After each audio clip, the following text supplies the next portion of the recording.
Hello दोस्तों, आप सभी का स्वागत है आपके अपने YouTube channel SSC exam pro में, जो भारत को महंगे कोचिंग के फीस से मुक्त कराने के उद्देश्य से बनाया गया है। आज की इस वीडियो में हम रेलवे के ऐसे क्वेश्चन को देखेंगे जिसे हम 10 सेकंड के अंदर हल करेंगे। इसमें मैंने आपको 10 सेकंड भी ज़्यादा बताया है। कोई कोई क्वेश्चन आप 2 से 3 सेकंड में, कोई क्वेश्चन आप 1 सेकंड में भी सॉल्व कर सकेंगे। यह पार्ट 4 है।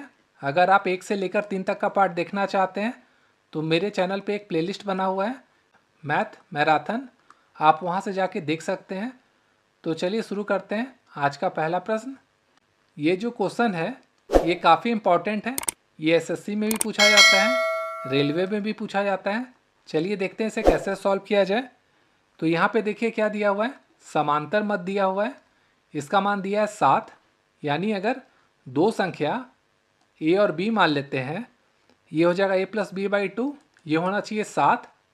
और उसके बाद यहाँ पे जीपी दिया हुआ है, जीपी दिया हुआ है 2√10। इसका मतलब ए बी का अगर हम अंडर रूट करेंगे तो ये आना चाहिए 2√10। तो इसको सॉल्व करने का सबसे अच्छा तरीका है ऑप्शन से पुट करके देखिए। अगर यहाँ पे ऑप्शन नंबर ए लेते हैं, 5 + 4 9 होता है, 9 को 2 से डिवाइड करेंगे 7 नहीं होगा, ये कट जाएगा। इसमें ए और बी का मान बैठाएंगे, ये हो जाएगा 22/2, 11 आएगा, ये भी नहीं होगा। अगर ऑप्शन नंबर सी ले तो ये क्या होगा, 4 + 10 / 2, ये आता है 7, ये सेटिस्फाई हो गया। अब इसको जीपी में भी फॉर्म में बैठा के देखते हैं, ये कितना हो जाएगा 4 × 10, इसका अंडर रूट, तो ये आएगा 2√10। तो ऑप्शन नंबर जो सी है वो दोनों में सेटिस्फाई हो रहा है, तो इसका आंसर हो गया ऑप्शन नंबर सी। अब यहाँ पे है जीपी के फॉर्म में है, जब भी ऐसा क्वेश्चन आए और पहला 3 पद का योग और उसके बाद पिछले 6 पद का योग का अनुपात अगर दिया हो और जीपी का सामान्य अनुपात पूछा जाए, तो इसमें क्या करना है, यहाँ पे जो अनुपात दिया है, अनुपात देखिए क्या है, 125 और 152। इसका आपको डिफरेंस ले लेना है और इसको डिवाइड कर देना है पहला रेशियो से। ये है हमारा 125। तो इसे हम सॉल्व करेंगे, ये हो जाएगा 27 / 125, ये आ गया 3/5। यही इसका आंसर हो जाएगा। ये क्वेश्चन काफ़ी इम्पॉर्टेंट है, हर बार एग्जाम में पूछा जाता है। तो यहाँ पे देखिए दिया हुआ है x + y = 8 दिया हुआ है और xy का मान क्या दिया हुआ है 15। तो इस 15 को हम ऐसा तोड़ के लिखेंगे कि जिसका एडिशन 8 हो जाए। तो 15 को अगर हम 3 × 5 लिखते हैं और इन दोनों को अगर हम ऐड करेंगे आ जाएगा 8। इसका मतलब x हो जाएगा 3 और y हो जाएगा 5। यहाँ पे पूछा गया है x का पावर 4, ये हो जाएगा 3 का पावर 4 प्लस y का पावर 4 पूछा गया है, यहाँ हो जाएगा 5 का पावर 4। इसे हम सॉल्व करेंगे, ये हो जाएगा 706, ऑप्शन नंबर डी। अब यहाँ पे जो क्वेश्चन है इसमें दिया हुआ है 3x - 2y, ये दिया हुआ है 10 और xy दिया हुआ है 11 और यहाँ पे इसका मान पूछा गया है।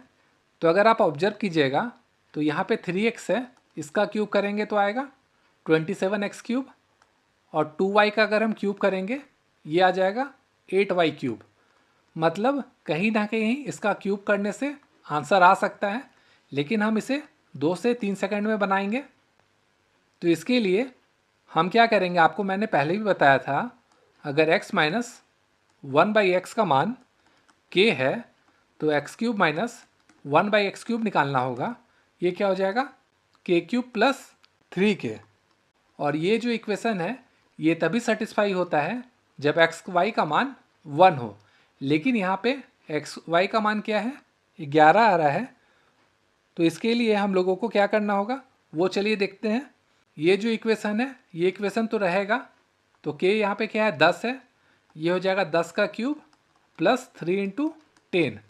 यहाँ तक तो ठीक है अगर xy 1 रहता तो, लेकिन यहाँ पे xy क्या दिया हुआ है 11 दिया हुआ है। तो इस 11 को भी हम लोग यहाँ पे मल्टीप्लाई करेंगे और इसके साथ ही साथ x और y का जो कॉफिशिएंट होगा उसे भी करेंगे। x का कॉफिशिएंट क्या है 3 है, तो 3 को करेंगे और y का कॉफिशिएंट क्या दिया हुआ है 2 दिया हुआ है, तो 2 को भी इसमें मल्टीप्लाई कर देंगे। और इसे जब हम सॉल्व करेंगे ये हो जाएगा 1000 + 1980, तो इसका आंसर आ जाएगा ऑप्शन नंबर डी। तो ये सब कुछ कुछ चीज़ें आपको याद रखनी होगी कि अगर x minus one by x के दिया हुआ है, x cube minus x cube होता है के क्यूब प्लस 3k, लेकिन ये कंडीशन तभी होता है जब एक्स वाई का मान 1 हो। अगर एक्स वाई का मान 1 नहीं है, कुछ दिया हुआ है, यहाँ पे 11 दिया था तो ये 11 लिखेंगे और x का कॉफिशिएंट को y के कॉफिशिएंट से मल्टीप्लाई कर देंगे और जो रिजल्ट होगा वही इसका आंसर हो जाएगा। अब यहाँ पे जो क्वेश्चन दिया हुआ है इसमें भी देखिए, अगर इसका क्यूब करेंगे ये आएगा रिजल्ट और इसका क्यूब करेंगे तो ये आएगा रिजल्ट। इसका मतलब कहीं ना कहीं इसको भी क्यूब करना होगा। तो सेम हम लोग फार्मूला बैठाएंगे। अगर x प्लस 1/x कितना दिया हुआ है, 2 दिया हुआ है, यहाँ पे दिया हुआ है। और अगर हम x cube plus 1/x cube निकालते हैं, ये हो जाता है k का क्यूब माइनस 3k। तो ये आ जाएगा 2 का क्यूब माइनस 3 इंटू 2।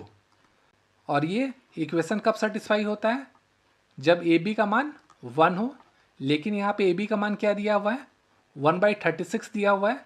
तो ये 1/36 को भी यहाँ पे मल्टीप्लाई करना होगा जैसा हम लोगों ने किया था पहले। और उसके बाद ए का कॉफिशिएंट क्या दिया हुआ है, 3, यहाँ पे मल्टीप्लाई होगा और जो बी का कॉफिशिएंट है उसको भी यहाँ पे लिखना होगा। ये हो जाएगा 4। अब इसको जब हम सॉल्व करेंगे, ये यहाँ से कट जाएगा 12 बार में और ये कट गया 12 बार में। तो यहाँ पे बचाया है 2 का क्यूब माइनस 2। तो आंसर आएगा 6, ऑप्शन नंबर ए। अब यहाँ पे देखिए क्वेश्चन दिया हुआ है, ए बी का मान दिया हुआ है 9। तो हम इसे क्या लिख सकते हैं, 1 इंटू 9 लिख सकते हैं। अगर हम ए का मान 1 मान ले और बी का मान 9 मान ले, जो यहाँ पे इक्वेशन दिया हुआ है क्या वो सेटिस्फाई हो रहा है, तो बिल्कुल हो रहा है। इसका मतलब ए का मान हो जाएगा 1 और बी का मान हो जाएगा 9। तो यहाँ पे हम लोग बैठा देंगे, ये हो जाएगा 1 क्यूब माइनस 9 का क्यूब। तो आंसर आ जाएगा 729 प्लस 1, 730, ऑप्शन नंबर ए। अब यहाँ पे देखिए एक क्वेश्चन दिया हुआ है, इसे आप आसानी से 1 सेकंड में सॉल्व कर सकते हैं। अगर यहाँ पे सारा साइन प्लस में है तो आंसर भी प्लस में आएगा, ऑप्शन नंबर सी। अब यहाँ पे जो क्वेश्चन दिया हुआ है इसमें साधारण ब्याज और चक्रवृद्धि ब्याज का 3 वर्षों का अंतर पूछा गया है। तो जब भी ऐसा क्वेश्चन दिया जाए और रेट अगर x है और ये 1/x बन जाता है, तो जो डिफरेंस 3 साल का होगा वो आएगा 3x प्लस 1 और जो प्रिंसिपल होगा वो हो जाएगा x क्यूब। तो ये क्वेश्चन में देखिए क्या दिया हुआ है, 10% दिया है। अगर x को हम 10% मान लेते हैं और इसे सॉल्व करेंगे, ये क्या हो जाएगा, 10 डिवाइडेड बाई 100। ये आ गया 1/10, यानी ये 1/x के फॉर्म में आ गया। इसका मतलब जो डिफरेंस होगा वो हमारा हो जाएगा 3x प्लस 1। ये हो जाएगा 3 इंटू 10, क्योंकि x क्या है, 10 है, प्लस 1, ये हो गया 31। और प्रिंसिपल अगर इससे निकाला जाए तो प्रिंसिपल कितना हो जाएगा, x क्यूब, यानी ये हो जाएगा 10 का क्यूब, ये हो जाएगा 1000।